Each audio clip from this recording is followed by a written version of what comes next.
Summer is unofficially here, and a lot of people are going to be spending a lot more time in the sun. The pools opened this last weekend. A lot of people spending their time outside, playing with their family, their friends, having cookouts like we did for the long weekend.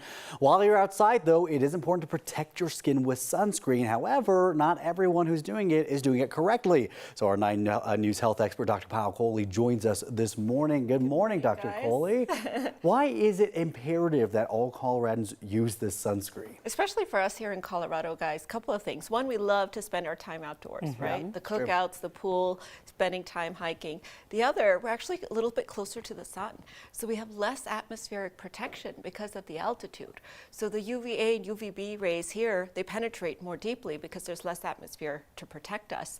So putting the two together, it really does increase our risk. And in fact, our risk of skin cancer is the highest per capita risk, meaning normalized for our population of anywhere in the country. Yeah, we spend so much time outside and we're closer. All right, so when I go to buy sunscreens, I'm like SPF. I heard above 50 is pointless. And then what are we supposed to know in terms of the SPF number and what should we be wearing? So SPF, sun protection factor, means how much more can this protect you, how much longer compared to nothing at all. So as an example, SPF 30 means there's 30 times higher protection than not wearing sunscreen at all in terms of the time.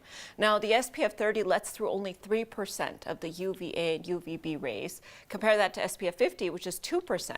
So it's very small differences, and that's why they say SPF 30 or 50 doesn't matter. 30 is the bare minimum for us here in Colorado we should have, and we should make sure that it says broad spectrum on it so that it's A and it's B. But I'm curious, are you guys more of a spray types? No, or I'm a lotion lotions? type. I found the spray doesn't really work too well for me. I got the worst sunburn of my life when I moved to Colorado using that. And Corey?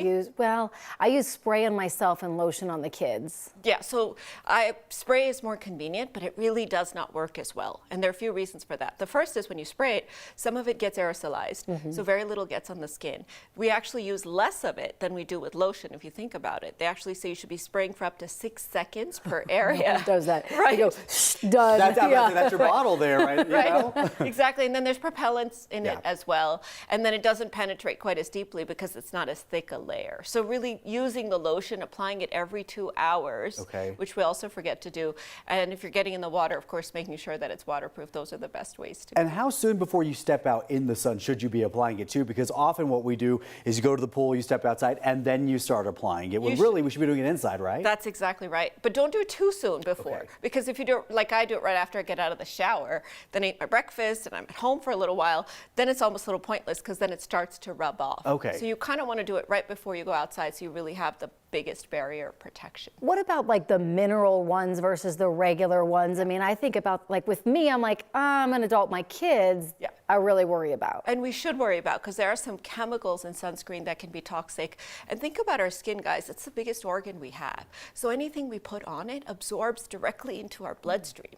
So if we're using harmful chemicals, and oxybenzone is the one we really want to avoid. In fact, in Hawaii, they've actually banned it. If you're going to go into the coral reefs and do snorkeling, you cannot wear a sunscreen with that because it's so toxic to the fish that live in the coral reefs and such. Wow. So just be careful it doesn't have that in it. Be careful it doesn't have parabens in it. Essentially, you want the minerals zinc oxide and titanium dioxide. Those are really what you want. So the more pure you can get with less of those propellants, less of those other chemicals, the better, because it is absorbing into your blood. And we want broad spectrum. That's right. Okay. One last question real quick, because this one is really interesting. We've heard so much about people having vitamin D deficiencies, right? And we're supposed to get that from the sun. So if we're blocking the sun with sunscreen, how does that work? So wearing sunscreen and doing it correctly, which not a lot of us do, is associated with a higher risk of vitamin D deficiency, for sure, because that's exactly what vitamin D gets activated in and gets made in our body based on the sun's rays. So if you are someone who's wearing sunscreen, as you should,